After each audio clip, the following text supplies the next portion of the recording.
I'm just gonna sit here. Welcome, Craig Adams here from Wedding Film School, and today is Wedding Film School Wednesday. It's not really that important, it's not a big deal. But welcome, thank you so much. I got my little feed right here. We are indeed live right now. It's 6 p.m. here in Brooklyn, New York. Let's talk about the elephant in the room. So many of y'all don't live in the US. You're in Kenya and Europe and all of the other places, and it's different time zones. So 6 p.m. is what makes sense for me here. On the Eastern Seaboard, I guess. I'm sorry if you have to be watching this at 1 a.m. or 6:30 a.m., like whatever, all of the different ones. So thank you so much for tuning in. Let me know who is up in the middle of the night right now. We have some people in Croatia and Germany and Kenya. Damn, it's 1 a.m. in Kenya. Represent London. Okay. So sorry for people that, this doesn't make sense, but it makes sense to me. So that's what we're doing. Yeah. Not sure who is from the US right now. All right. Well, welcome to Wedding Film School Wednesday. If you haven't caught a broadcast before, this is a wedding film related Q&A. So if you're a wedding filmmaker, this is perfect for you. You can ask any question you want.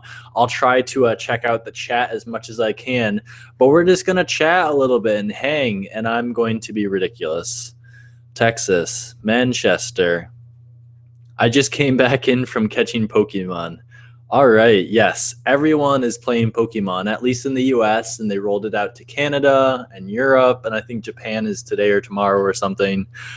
Dude, everybody playing Pokemon. I played Pokemon at a wedding. Has anyone played Pokemon at a wedding? Oh my God, I love it. You got to. In between, you just have to catch them all. It's amazing. Word. Yeah, I was catching Pokemon like during the cake cutting. You're an OG trainer when you're catching Scythers during cake cutting, so it's lit AF. Yeah. It is 1 in the Netherlands, so 1 a.m., I guess, Dublin. John Exley does not count. We're not allowed to engage with John Exley, so we're not going to talk about him at all. Nope. All right, let's talk about actual wedding stuff. So David is wondering about editing on the MacBook for Final Cut. Is it hard to learn to edit in Final Cut? Has your Mac ever crashed? Okay, wedding film school stuff with the MacBook. So, yeah, you can see it right here.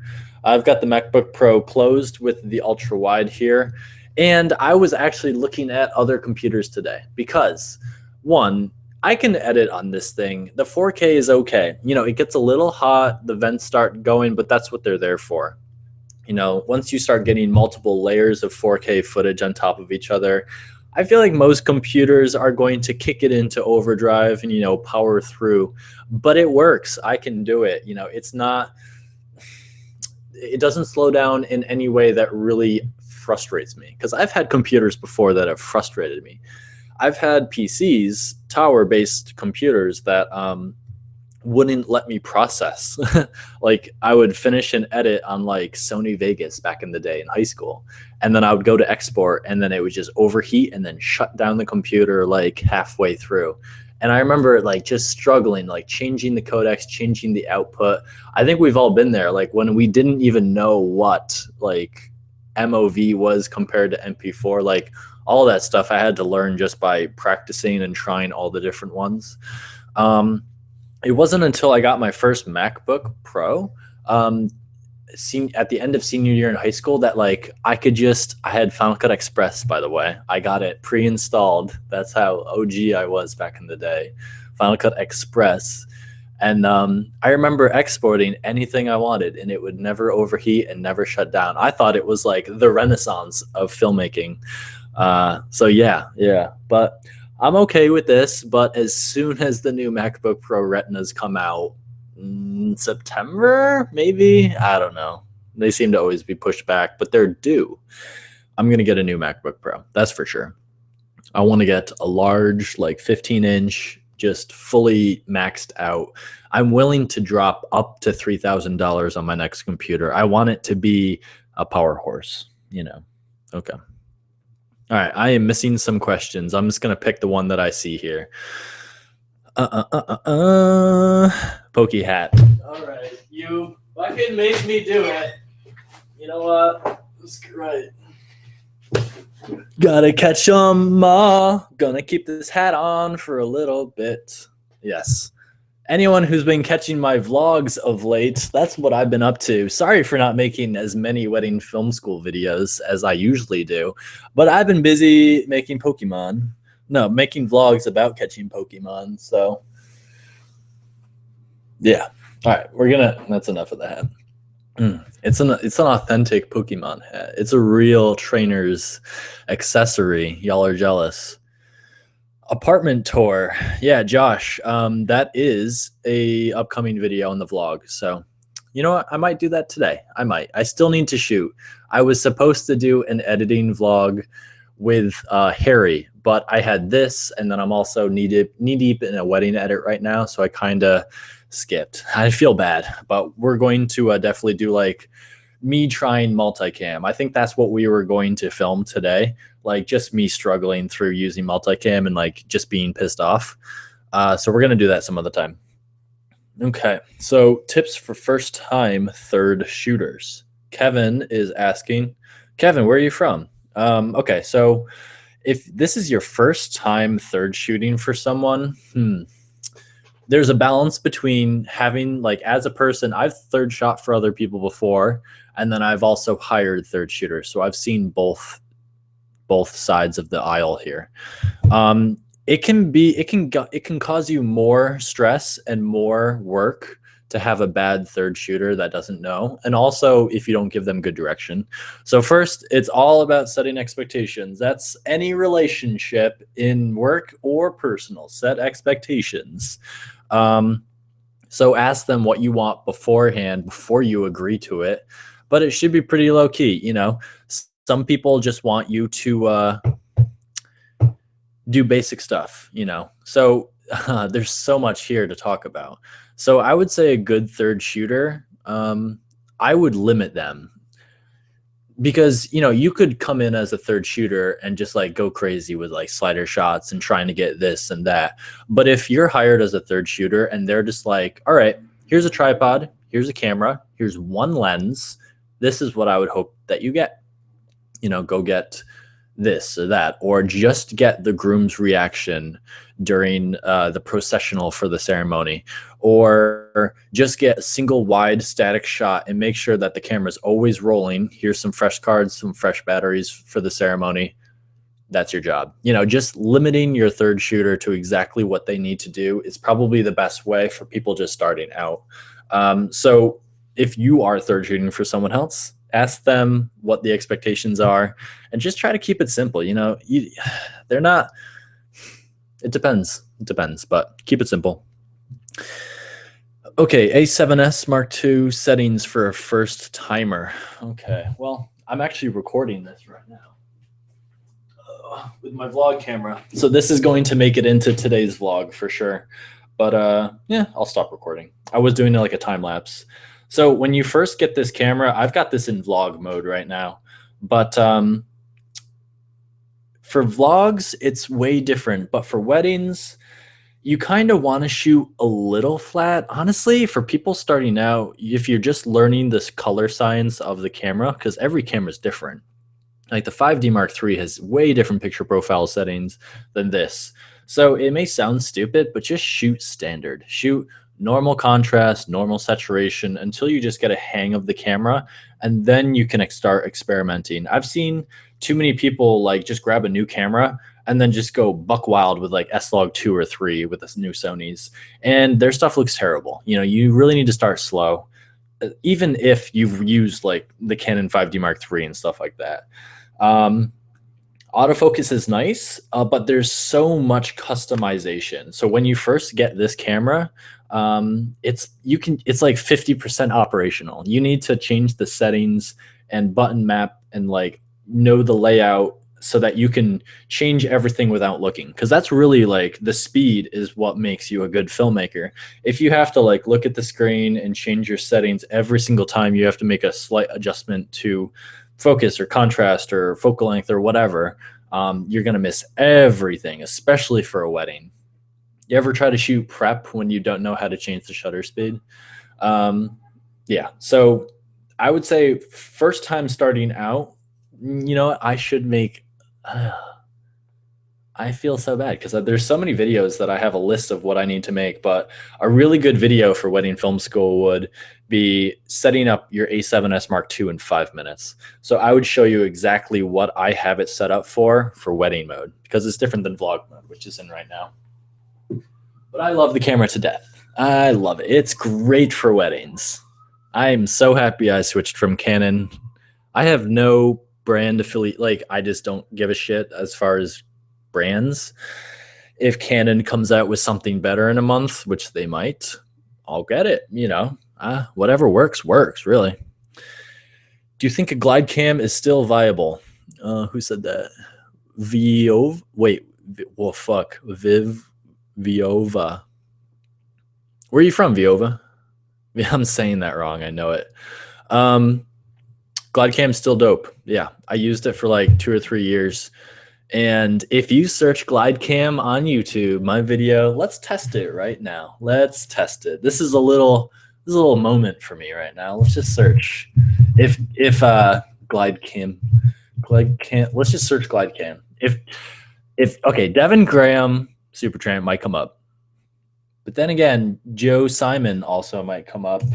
Let's see where I am in the ranking. All right, I'm third. Who am I losing to here? Film Riot is second. Okay, we'll give Ryan Connolly the second spot. Devin Supertramp is fourth. What? Fuck you. That's right. He's got like 4, 5, 6. Who is this Cal Thomas? He's got 200,000 views with an HD 2000. I'm not going to say anything, but what is this? A 6-minute video?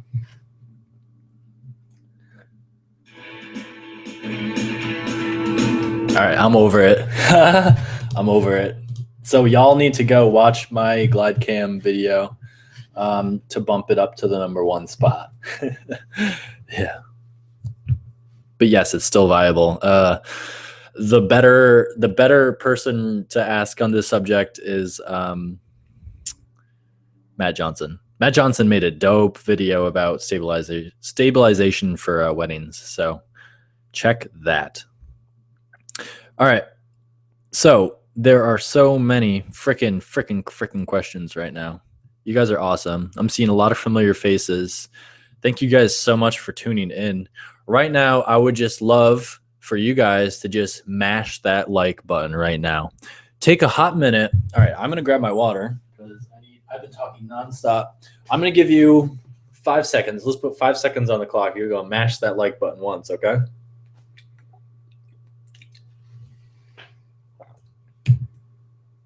I was hoping music. I turned the volume down. That's why. All right. Let's lay some more questions. Okay. Magic Lantern in the 70D. Done. What's up from Poland? All right. So just got my A7S Mark II and love it. But man, these batteries are tiny. Do you consider getting a grip or a power bank? When I first got the camera, I bought it with the battery grip. And it was chill. You know, I thought I would need it because it was such a small camera. You're just asking to get disliked. Fuck you. I hope you dislike me. Where was I? All right, yeah. I bought it with the battery grip because it was such a smaller camera, you know. It really is so much smaller than like the 5D Mark III, which I was coming from. And I was using the 5D Mark III when I shot with Mackenzie for that wedding a couple weeks ago. and it was so big. It was ridiculous. It was like fucking. It was like a cartoon of a camera. So now that I'm used to this, like this just seems normal. I feel like we get used to what we use. It's not really that crazy to switch cameras because eventually you'll be like, yeah, this is normal. This is chill. So I don't need the battery grip. Yes, the batteries. This flies through batteries. I've got 6 at the moment, and I've got like 3 chargers. And I've never really had a problem. I do charge while I'm shooting for longer shoots, but that's not really that big of a deal. And I just want this to be as small as possible. So I don't want the battery grip. I'm fine with that. But I do know that there are more positives as far as overheating with the battery grip. So that might be reason enough to do it. So I wouldn't say, I think it's totally up to, do you want a big camera or a small camera? That's it.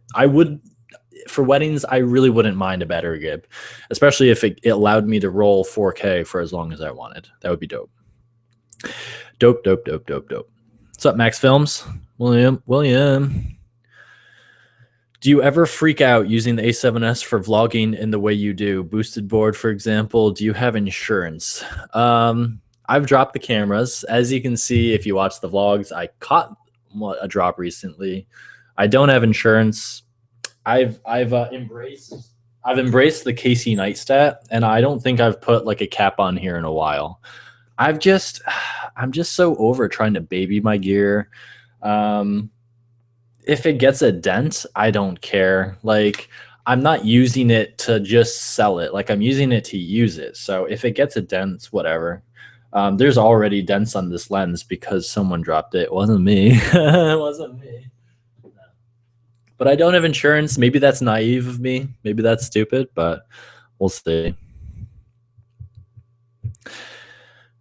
Kevin, love your stuff. DJI, not DG. I said it right this time. Give me some props. DJI Osmo, worth the cash to get alongside the 5D Mark III in a monopod?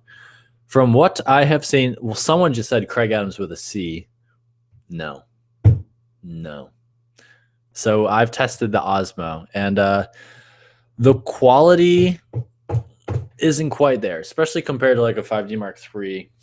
Compared to an A7S Mark II, no, it's not there. The stabilization is good, but I can tell it's an Osmo. It doesn't look like a Ronin, and it even looks different than a glide cam. There's just like something to it. I don't think it's there yet. You really need like, it's just not there, because I was so close to pulling the trigger to get it for vlogging and for wedding stuff. I want to try the Pilot Fly, but honestly, I'm such a fan of the movie. And like the Ronin. I say movie and I mean both. So, although Tyler, sure, I haven't tried the X5. So maybe that would be different. Yep. Okay, so the Pilot Fly H2 is in my Amazon cart. I'm ready to get it. Just haven't pulled the trigger. I just bought a new 8 terabyte hard drive for this baby. So that'll be 2 8s and 3 2s. So that's going to increase my size a bit. I've learned a lot about the Drobo since I reviewed it. Isn't that ironic? So once I get this next 8, my capacity is going to be insane. So that was expensive. And then I just bought a new capture card so that I can start recording my screen again. I used to record all the time when I had my iMac, but honestly, with recording this webcam, this microphone, and then recording the screen of this huge ass external monitor, and then plus running and editing, 4K footage on this MacBook Pro, the thing overheats, can't handle, there's a lot of dropped frames, and that's a huge problem. So what I'm getting is a new capture card. It's like $150 capture card. And we're going to get some inside the edits again. Like, I want to do the full 10-hour, I'll show you every step for an updated wedding. That's coming soon, hopefully next week. So for sure. Just use a red weapon for vlogging, noobs. It's not a crazy idea. It's not. Yeah. For non-weddings, how do you usually make sure the clients pay on time? Clients paying on time isn't cool. Yeah, you just have to set the expectations. I'm not going just be like in if you do a contract, which you should, just be like, you know, this is when you have to pay this, and then this is when you have to pay this. And if you haven't done A or B, you will not get to the edit, or you won't get the footage, or you have to set those barriers and those gates yourself. I've never really had problems. Yeah, yeah. Just keep your stuff secret and safe. Your footage. Don't give everything and trust them implicitly. And that's what contracts are for. They should have no problem signing a contract that spells out these expectations, for sure. So I totally want to make a MediaZilla tutorial. Yeah, this week. I keep making all these promises. I got nothing but time. These vlogs take up a lot of my time, so I'm sorry. Word. People lighting up my Instagram. From Detroit. What's your thoughts on the new Blackmagic? Yeah. How does it feel to vlog daily, and don't you get that much views than popular vloggers? I'm not sure if that's correct. And don't get. That's weird English. When you deliver a wedding, do you use separate files or a menu system? So I think the screen is super bright, but this is my MediaZilla. I want to make a tutorial on this because I've been using it for like a year now. Don't look at my sign-in info. I don't even know what you can see.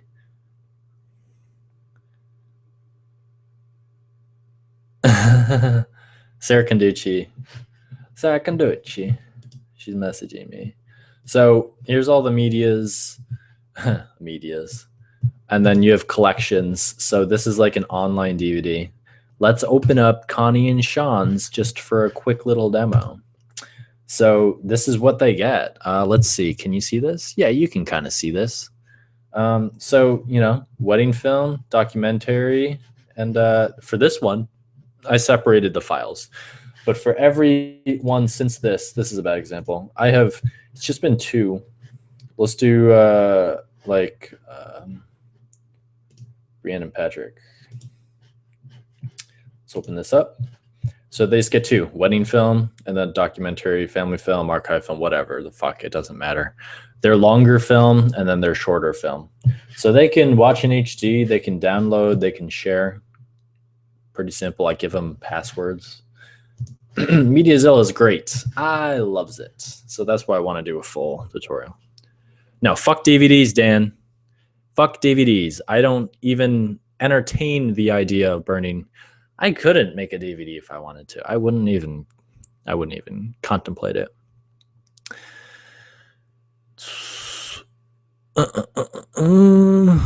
People are trolling today. Yeah. Jill, how do you feel about shooting a wedding alone versus with a second shooter? I like having a second shooter. Yeah.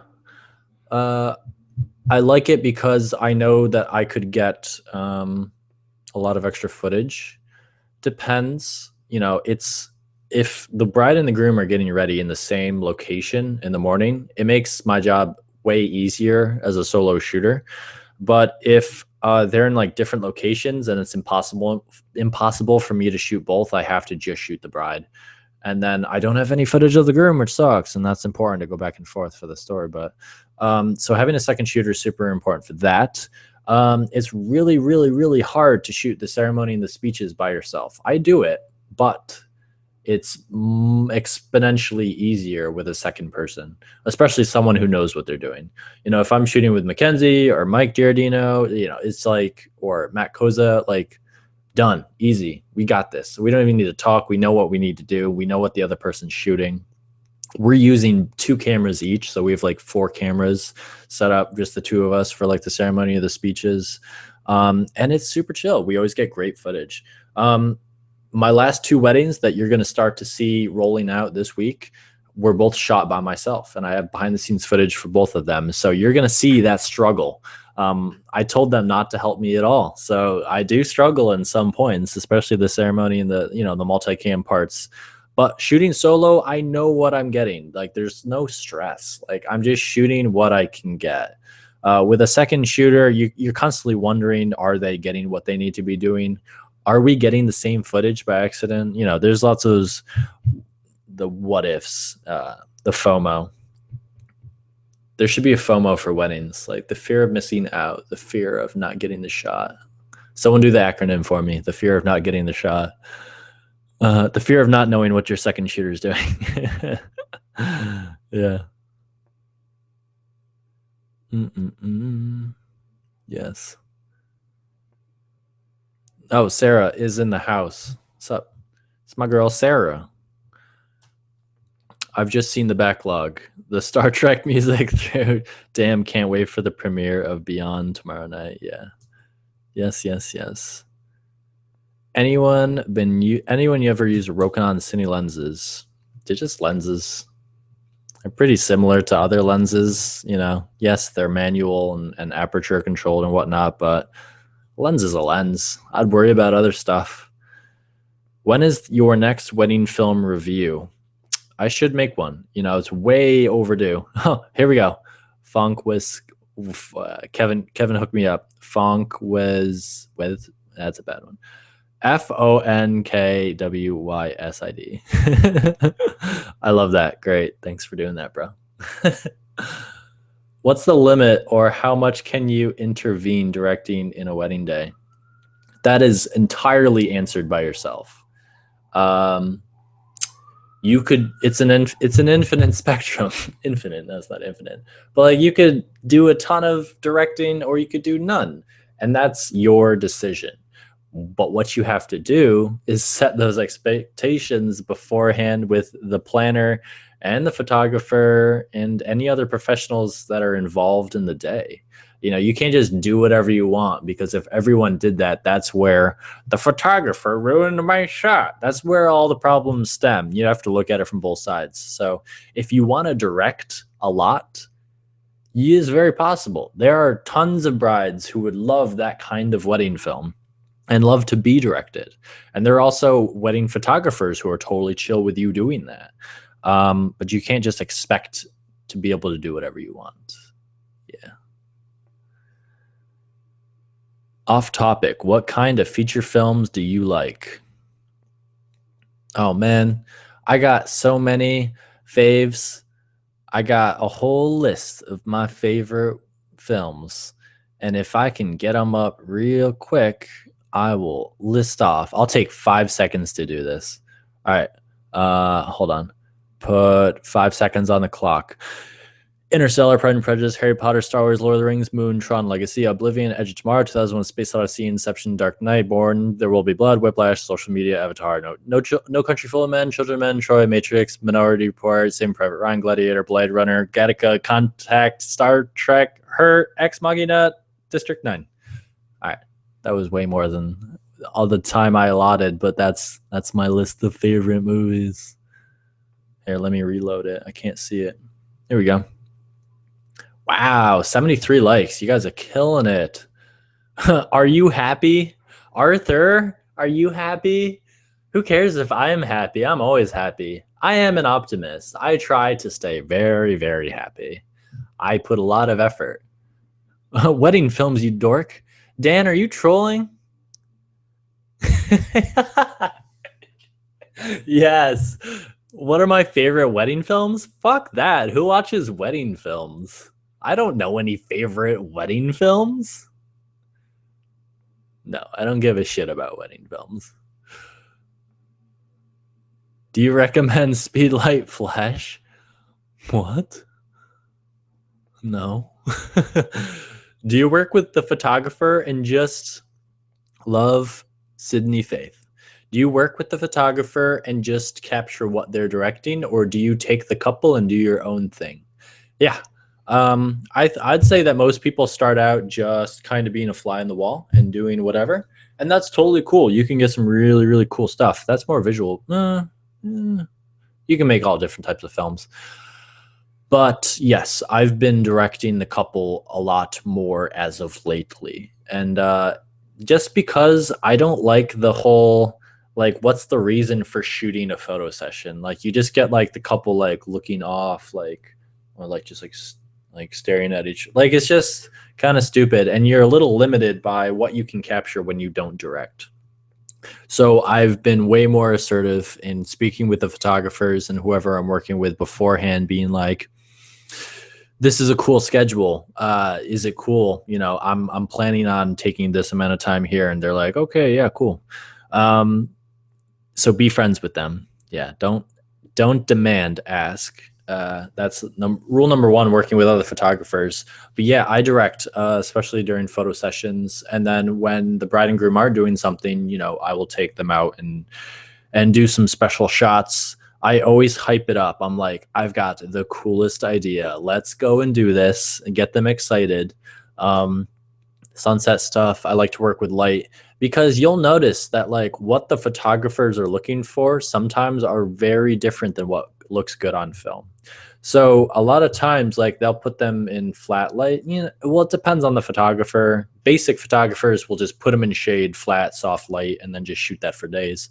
Good photographers will actually use natural bounce and harsh high key and all that crazy stuff. All that crazy stuff. So that's what I'm looking for. I'm looking for something a little out of the box and not just them standing in soft light. All right, someone's going ham with Peru. Can we block? Do we have Larry? Larry, I can't block. Wait. Yeah, I can't boot him. Hold on. This Peru dude. All right, hopefully he just stops.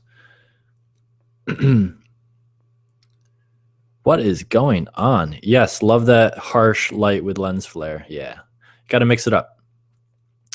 Direction tips. I never know what to tell them to do.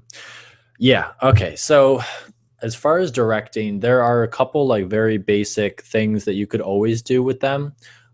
So whether the photographer is kind of, you switch roles and the photographer is kind of catching whatever they can while you do your stuff, or you like ask for just like a moment alone with just you and the couple. One thing that I've seen a lot of people do that is usually like pretty good is you have them embrace each other, and then you kind of have like one of them try to make the other laugh, or kind of just have a moment. Usually not talking is better, because they'll talk all day with the photographer, but it usually doesn't look good on film when they're talking. So I'll usually have them like just initiate laughter or just kind of tease. And it's good to get like a back and forth, really high, really close, because you'll notice also with photographer, you're kind of far away. So sometimes it's really fun to get right up over the shoulder and just get like shallow depth of field, just like the eyes of them in close to each other, because that's way different. So that's easy to do. Everyone does the walking thing where they walk towards you, they walk away, you focus on the hands, holding hands, you focus on that stuff. It's when you start to get, you could also have them like dance. That's a very basic thing that the photographers usually don't do. So you can have them practice their first dance or kind of just give her a twirl or something like that. You're usually directing them from point A to B as well. With photography, it's usually stand here and then act. But for what we're looking for, a lot of times from point A to B, if you guys could walk this way or just come around this corner or just like start here and then go to hold hands. And I've also found that couples always act like it's photos. They don't know any better. You can't expect them to know exactly what to do. You have to direct them. That's the magic of it. So they always like act slow because that's what they're used to with the photos. So I always tell them, and this is different than photos, we're shooting video, so just act normal speed. Like don't slow down at all, just do what you need to do. That usually helps. Yeah, Matt Johnson has a video on this. Yep, totally. If someone could post that in the description, that would be great, or in the chat. Yeah, he has some great stuff. I love his channel. for sure. Honda Irish. John Fox. Yo, what is going on? You guys are going ham in this comment section. What is all this drama? Drama. Can't post links. Bullshit.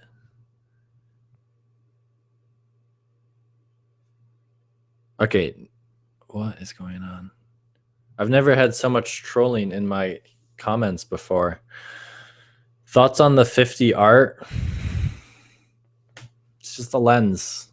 I don't think anyone, I guarantee you that none of you could tell the difference between the Sigma 50 art versus any other 50.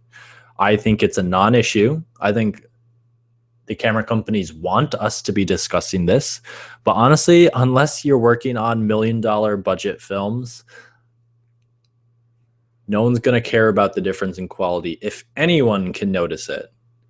Shooting at like f8 versus f1.4, obviously that's different, but if you're shooting in the same situation with the same settings with different lenses, I don't think anyone can know. So, you just have to find, so what I focus on is how fast gear will allow me to do what I'm doing, is the size, the weight. I like small lenses and pieces of gear. So I'm always looking for gear that makes me quicker, lighter, and just is overall easier. Because I think at the stage that we're working, the quality differences between this versus that is a non-issue. Yes, you'll get a difference between like a T3i versus a 5D Mark III, but a lot of times people won't notice, and especially the difference between this 50 versus that 50. Fuck no. No. You should worry about relationships more than in glass differences. You should take an extra minute to reach out to people that you're going to work with. Do a little research on the photographer that you're going to be shooting with, just so you know their stuff and you kind of know what you're getting into. Like, that helps way more. Like, being friendly and respectful to people and doing the extra work to build relationships with the people that you're working with is so much more beneficial than worrying about insignificant differences in gear. Yeah. Fuck chromatic aberrations. No one gives a fuck. I get what you're saying, and yeah, if we looked under a microscope, we could tell the difference. And if we explained it to a couple and showed them, maybe they would care. No, it's so dumb.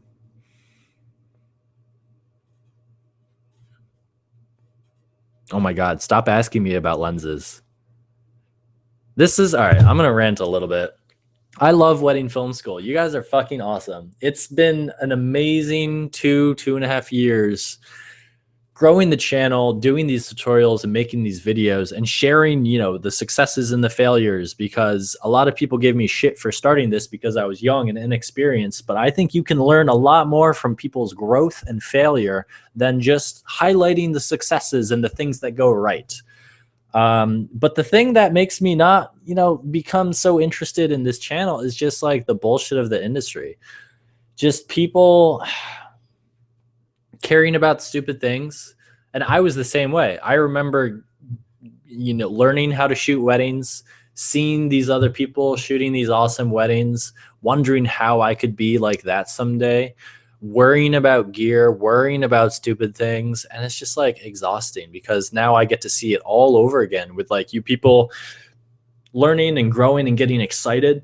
And I love it. You're excited to start a business and shoot these awesome films, but it can just be really frustrating sometimes, because I'm trying to make some way to skip the bullshit, to skip that first year and a half of shooting wedding films, that you're just trying to, like, I remember just trying to copy other people, worrying about gear, asking stupid questions, worrying about how I looked versus what I was like, just, the surface bullshit. So I've been trying so hard to help skip that, allow you guys to skip that transition and just get to the stuff that really matters. And it's hard. It's really, really hard. I'm trying my hardest, and I'm not done trying, but it has, made the channel a little difficult, just constant emails and just working with that stuff all over again. But yeah, so many of you people thank me all the time. For every email that I like that frustrates me and is asking the wrong questions, there are 10 times more emails that are thanking me so much, telling me a story about how they just shot their first wedding and they weren't as nervous or stressed because they had wedding film school. People making jokes about how just watching the videos and learning and just like finding all the stupid little things that I do that embarrass myself, like humorous. And if that gives a little bit of joy, that's awesome. And that's why I do this. And that's why I'll continue, because there is, as much as the bullshit and as much as the frustration and stress happens, you guys are awesome. So thank you so much. I know this has been an odd ending into the wedding Q&A, but I just wanted to say that, it's been a little moment. Holy fuck, Nano. Hold on. We're going to do this. I'm not sure if you guys have done this, but you know what? Goose Fraba. I don't care. Nano, do your thing. I don't worry about stupid things. Thank you guys so much for watching. I promise new videos are coming. I'm not just trolling you guys with Wedding Film School Wednesday Q&As every Wednesday. I'm actually making some content, and me finishing this wedding tonight is the first step in doing that, because if I finish this tonight, the 6-minute film, that'll go up on Wedding Film School, and then you guys will start to get some awesome Shooting the Bride content for free on the YouTube page. And trust me, it's going to be awesome. Awesome. It's going to be awesome possum. So that's how awesome it is. Thank you guys so much. If you haven't already, just give me a thumbs up. I really appreciate it. Of course, if you have any questions, let me know. The Wedding Film School Facebook group page is lit. If you haven't been there, check it out. Wedding Film School group on Facebook. Do a search. You'll find it. I have to admit it, like, you have to apply and then I'll let you in. It's like whatever. But yeah, that place is lit. You'll get way more answers to your questions there than trying to directly ask me via email or Twitter or Instagram. I hate Instagram messages. Don't do it. Don't do it. Yeah. Craig Adams for Wedding Film School. Signing off. Just have to catch all of them. Just catch every single Pokemon. Thank you guys so much for watching. Peace.